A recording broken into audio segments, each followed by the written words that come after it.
Dans un monde où les âmes étaient autrefois soumises aux lois rigides du paradis et de l'enfer, il y avait un être que l'on appelait le diable.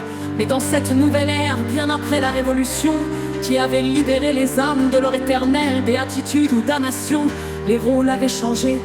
Assis près d'un feu crépitant dans une grande plaine, entouré de jeunes âmes curieuses, le diable n'était plus le souverain des ténèbres qu'il avait été, non, il était devenu un simple conteur. Il avait perdu son statut, ses pouvoirs étaient depuis longtemps inutiles, les règles avaient été bouleversées, et maintenant, il vivait parmi les âmes, voyageant d'un endroit à l'autre, racontant l'histoire d'un temps révolu.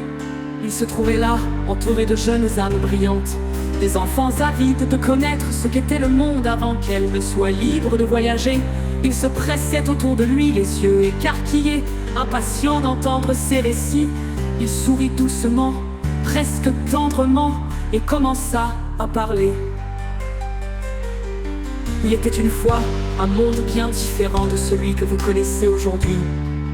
Un monde où les âmes étaient captives dans les cieux ou dans les flammes. Et au milieu de tout cela, il y avait un gardien, un alibardier. Ah, vous auriez dû le voir, tout en blanc et or, il veillait jour et nuit à ce que les portes du paradis ne s'ouvrent jamais.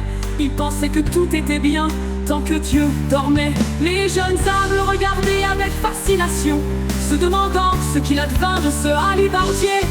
Mais tout changea, continua le diable avec un clin d'œil. Une âme forgée dans les cendres, pleine de rage et de détermination, monta du fond de l'enfer. Elle avait souffert, mais cette souffrance l'avait transformée en quelque chose de puissant.